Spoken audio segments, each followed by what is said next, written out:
Hey everyone, welcome back. In this video, we are going to start creating our second enemy. And so at the end of the first enemy video, I neglected to say, hey, make a prefab out of your seeker enemy. So I still have him there in my hierarchy. First thing I'm going to do is turn him into a prefab. And then I'm going to, let's hide all the seeker and the player again, just like we did in that video. And we're going to start another enemy here.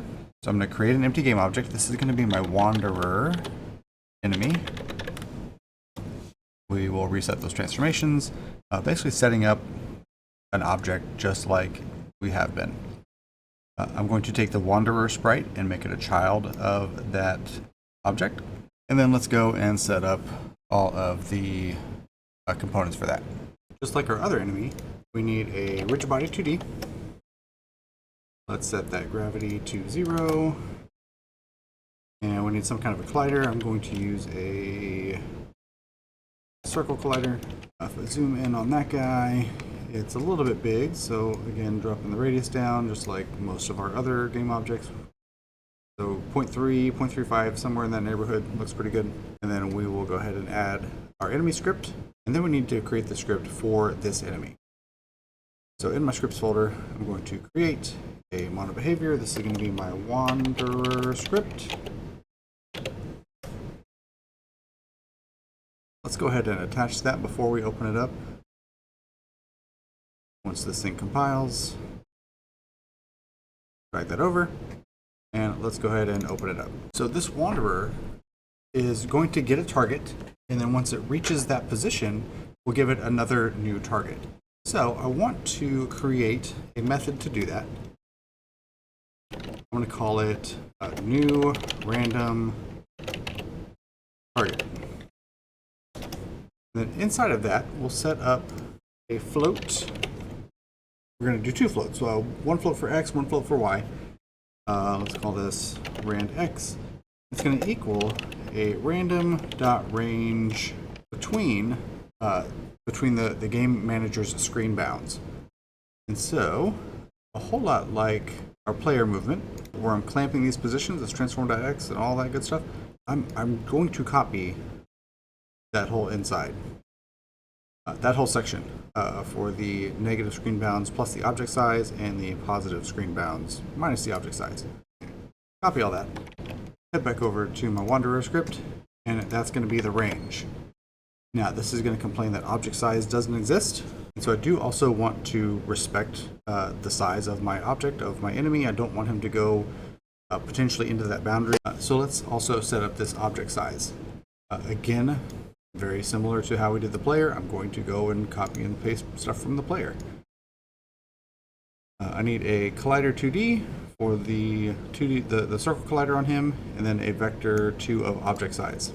I will copy those, come back to the top of my wanderer script, paste those in,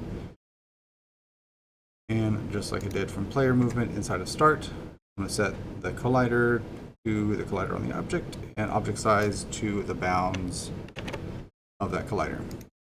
And start just copying and pasting. Now object size is happy. I can grab this whole line, I'm going to copy it and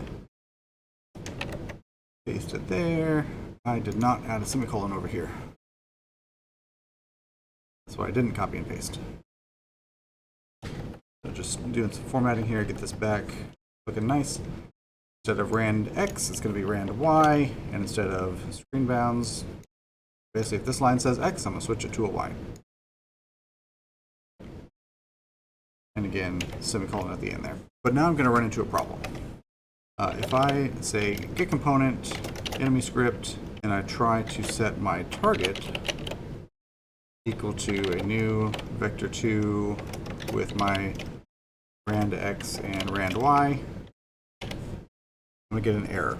It says I can't convert from a vector 2 to a game object because on my enemy script, I set that target equal to a game object. So I can just come back to my enemy script and say, all right, well, instead of a game object, it's going to be a vector 3 for our target. We need the vector 3 because of the X, Y, and Z for moving stuff. And that's going to cause some trouble in this script where when we had a game object for our target, it needed to get the transform.position to get where it's going to go.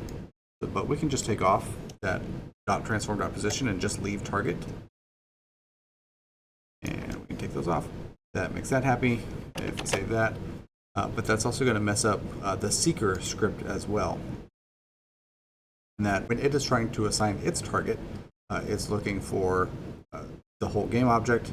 And so kind of the opposite of what we just did on the enemy script, we need to add in the transform.position to fix that seeker script. All right, so back in our Wanderer script, now that is happy, even though we're calling just a vector2. It's only going to assign the x and y. Z will be 0, and for that, it's okay. And then let's call this also in start. And let's see what happens.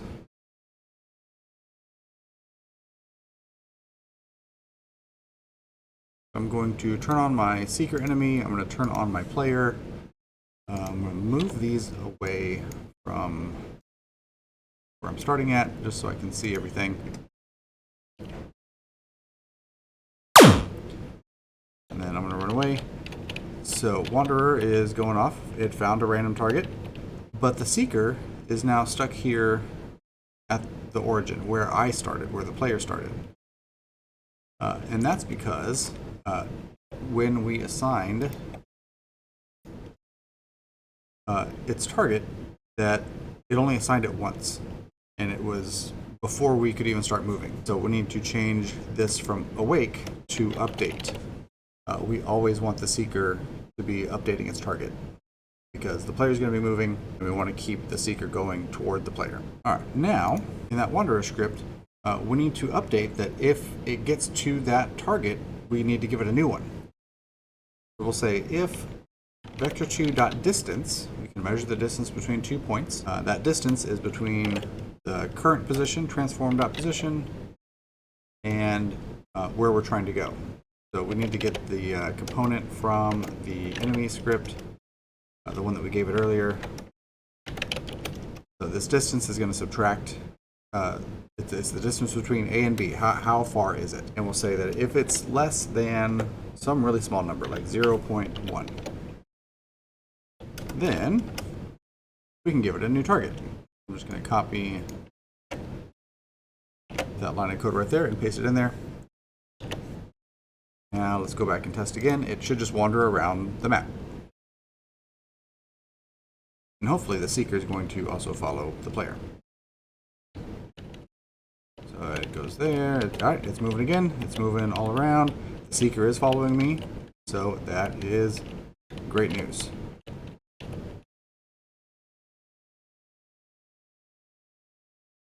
Uh-oh. He got stuck. Did I run into him? Like, what happened? Oh, I knocked him off course. Oh no. And that's because I forgot that on the seeker enemy, our capsule collider is a trigger. On the Wanderer, I didn't make that collider a trigger. So when he was working fine until I bumped him and got him off course, and he couldn't find where he was going anymore. And just to finalize this out, let's make our Wanderer enemy into a prefab. Drag him into that folder. All right, so that is a second enemy. We might throw one more in, but in the next video, we'll start to spawn in our enemies, and let's get it where we can shoot them and get rid of them. So, see you then.